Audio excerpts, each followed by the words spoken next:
Okay, so we are now going to do this block in our ruler work block of the month quilt. This, again, you should have a 16-inch square for your quilt sandwich. You're going to mark the 12.5-inch inside your 16. Then you're going to quarter it by marking 6.25 inches in, 6.25 inches in, and then we're going to stitch 4 different designs. These 4 different designs are going to use the circle ruler and the Spinifex number 4. So let's get started. All right, we're going to start by marking our 12.5-inch square.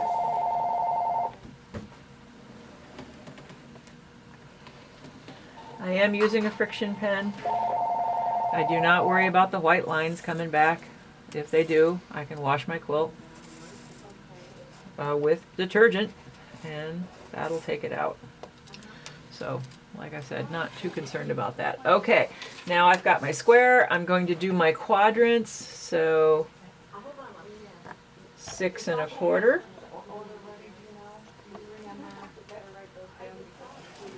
6.25, and then quadrant off 6.25.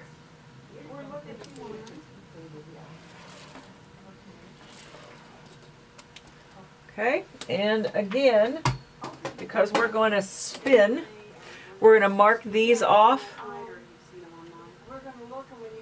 into 8 points. So you can do this with a regular ruler, or you can do it with the crosshair square. Make sure you get your center marked.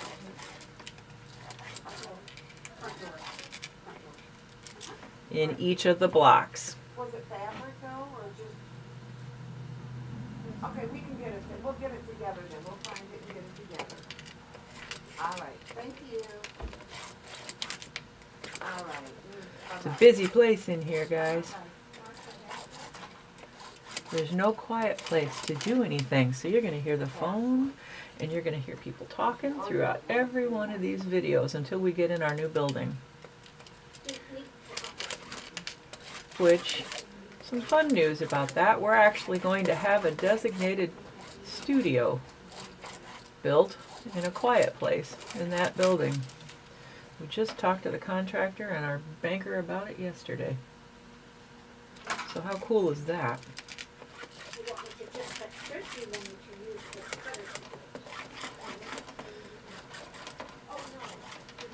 Okay, so these designs are in a certain order on my quilt.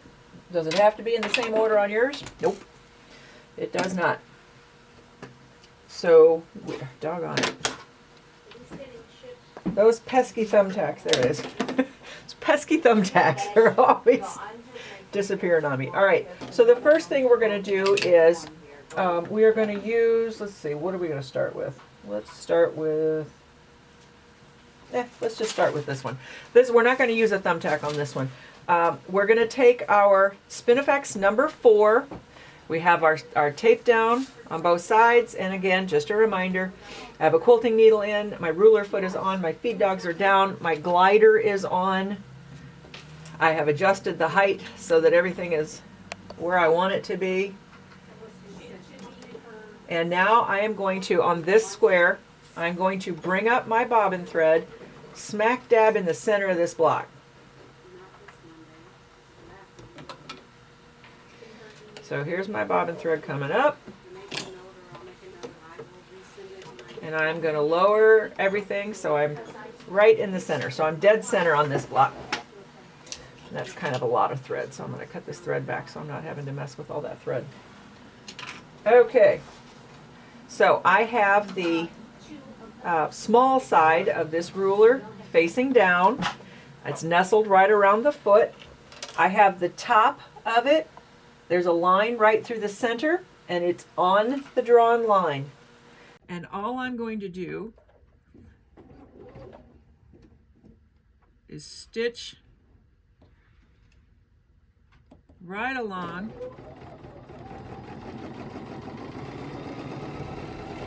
right to the center.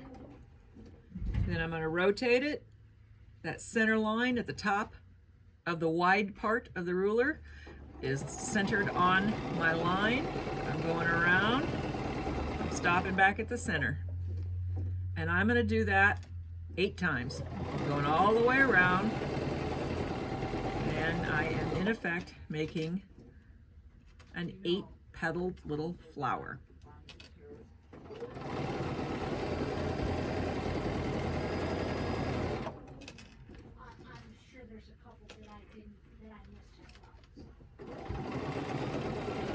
This one is pretty easy. No registration points you have to be on top of. You're just going around the inside of this ruler and making yourself a daisy. So if you wanted to use this design by itself in a quilt, you could use this as a cute little accent in the middle of a block if you had one that you wanted a little flower to quilt into. Bringing up my bobbin thread.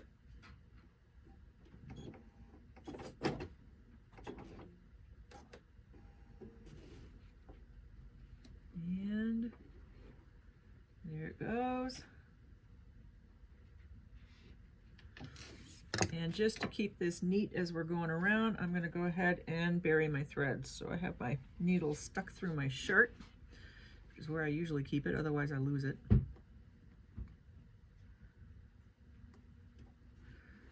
So going with my cinch side threading needle, the threads just slip right in the open end of that. And there you go. That's our first quadrant. We made a little daisy. Put my needle back so I don't lose it. Okay, on our next quadrant, we're gonna do the opposite. So I'm gonna go, let's see, I'm gonna go catty corner to this one just because it'll look better. And this time, I'm gonna have the fat side of the ruler to the center. So again, I'm going right here to the center of my block, bringing my bobbin thread up.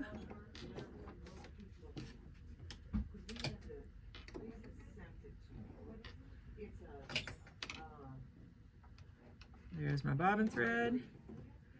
And I'm going to do exactly what I just did in the previous quadrant, only this time I have the ruler the other way around. So my little flower this time is going to have pointy petals. Oh, and it looks like I didn't get that drawn out really well there.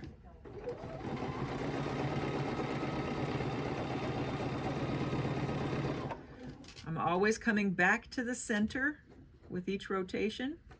So what that means is that center is going to have kind of a lot of thread in it. That's okay.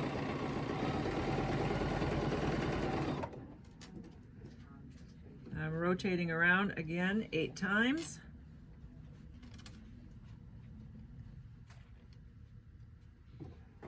And I'm keeping that center line straight, both on the bottom of the ruler and the top of the ruler.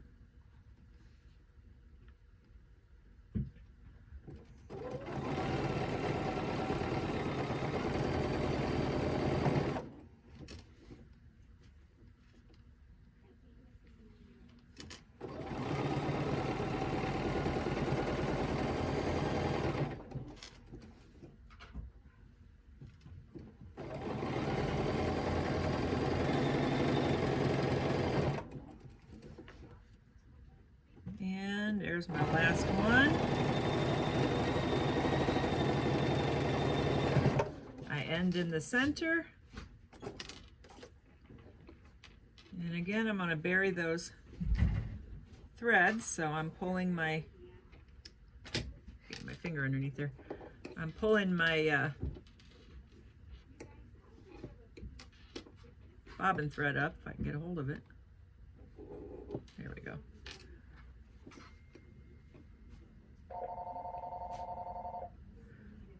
I managed to get my threads turned around my foot there. Okay.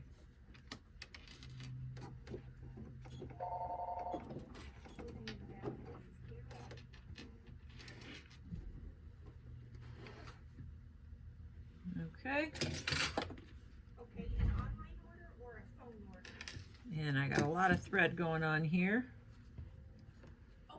So I'm going to trim some of that down.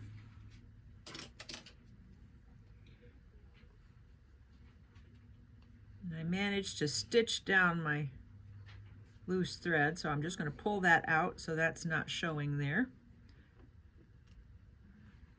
Use my cinch side threading needle and bury that thread. And that is my second design. Okay. We're going to do one more design with just this ruler. This is going to be real simple. So this time around, we're going to point this way. So the narrow point at your foot. Bring up your bobbin thread.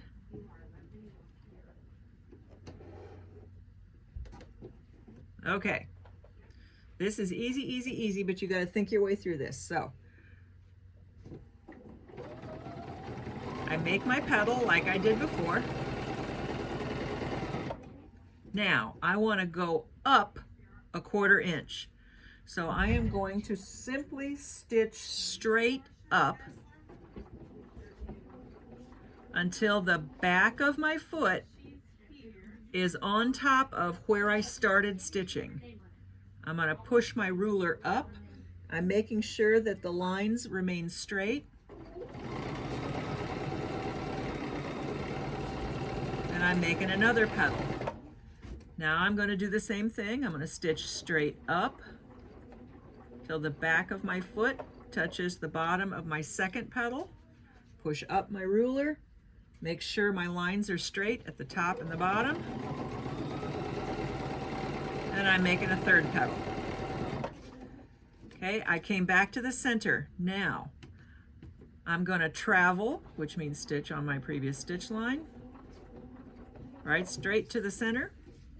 Turn my ruler around, and then I'm going to do the exact same thing at 180 degrees.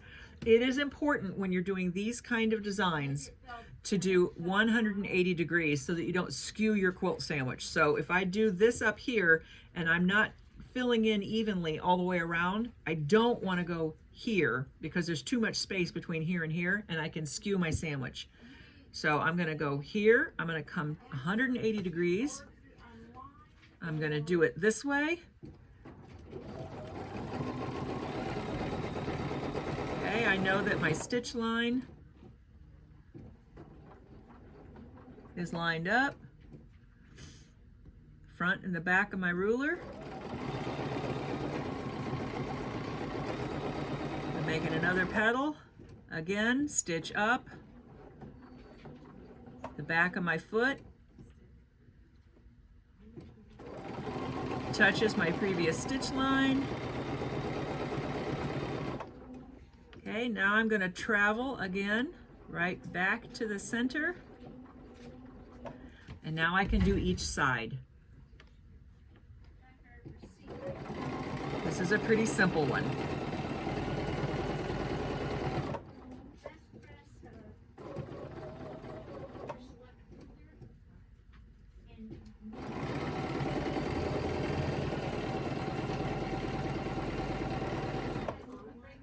Traveling up.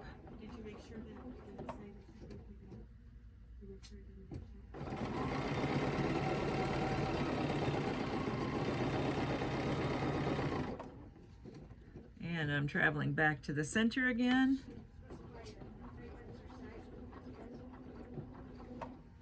Rotate my ruler around.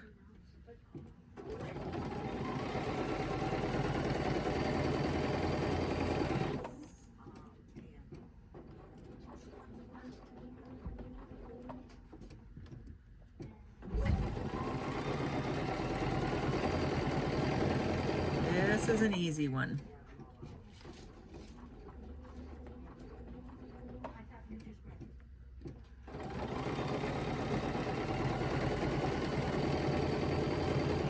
Okay, I've got my third petal done on this one, and now I'm going to go right straight back to the center.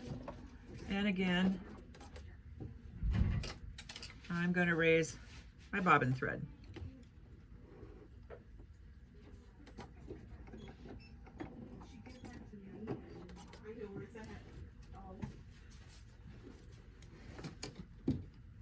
And there we go.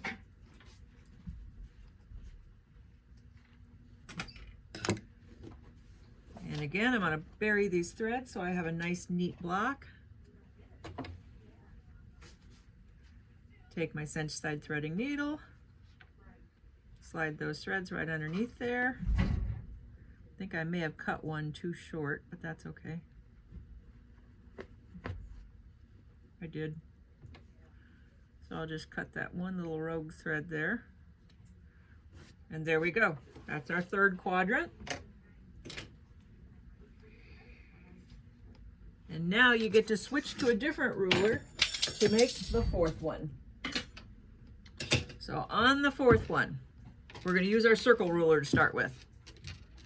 Make sure you have your tape down on it, and you'll see your circle ruler has registration marks on it as well. So what you're going to do is you're going to center your circle ruler on all of your registration marks that you've made so that it's absolutely dead center in your block. Then I'm going to bring up my bobbin thread.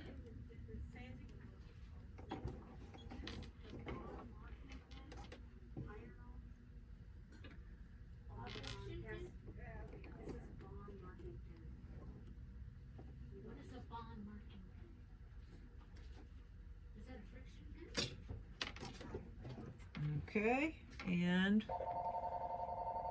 we're going to go right around, just rotate around the circle.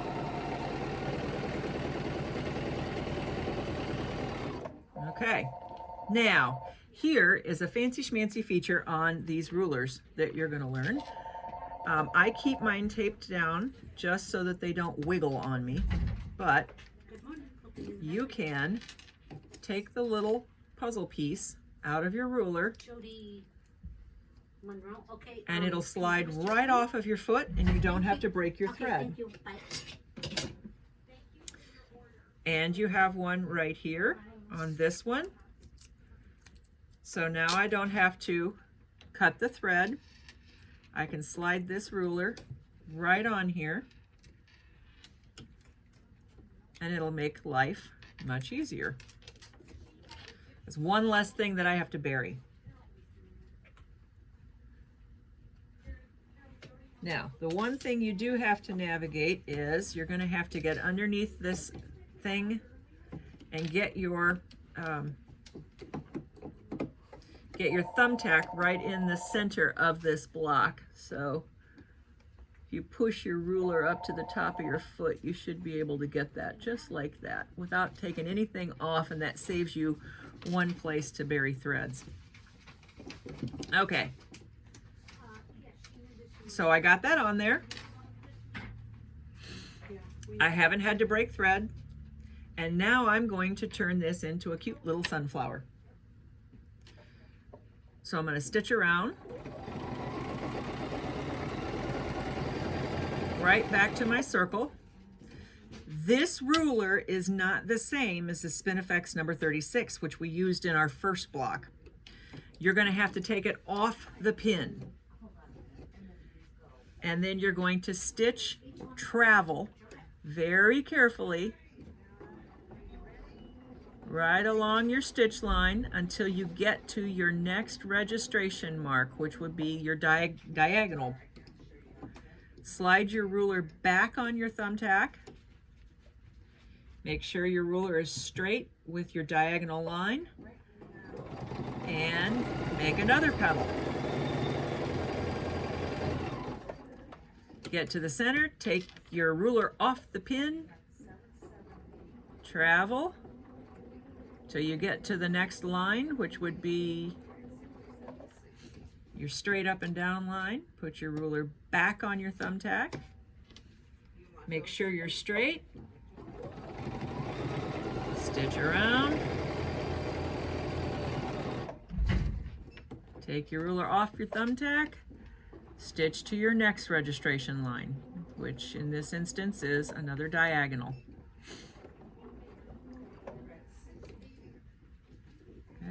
Slide her down. Make sure you're lined up straight. And come around.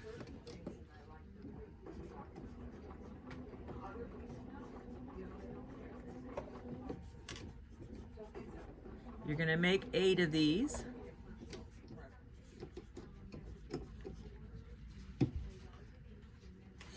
I think I'm on number 5 here. Take that off. So, is this going to come out exactly right the very first time you do it? Probably not. That's why you all should be using the practice fabric that you don't care about. Get a fat quarter sandwich. Don't even mark your block. Get a fat quarter sandwich and just mark your registration lines to do this design, and just do it over and over and over on a fat quarter sandwich. You'd be surprised. When you start, you do it, say 4 or 5 times on one piece of fabric, you'd be surprised how nice it'll look by the time you get to the 5th time.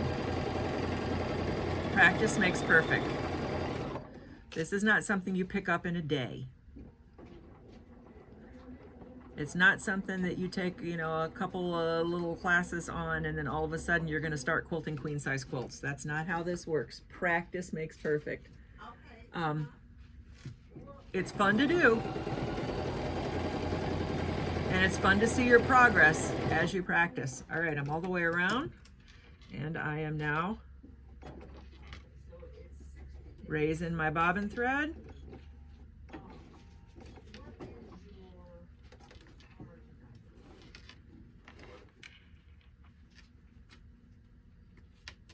And this time around, I stopped at a different place than I started.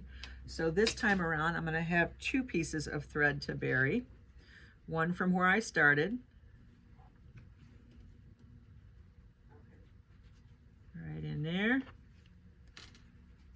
And one from where I ended. Right in there. And I can trim that down. I'm going to take the thumbtack out before anybody bleeds, and there we go. That is block number, what would this be? Block number 6. So month 2, block 2. Practice makes perfect. Keep practicing, and we'll see you next month for 2 more 16-inch quilt sandwich blocks. You should probably have a chance to say that again, but look at that camera there. Okay. Okay, sorry. No worries. I was watching you. No worries. Okay. All right, so here is month 2, block number 2. Next month, we're going to have 2 more 16-inch quilt sandwiches. Make sure you practice on these. Get yourself some scrap fabric and just practice these designs. Practice makes perfect. We will see you next month with 2 more blocks.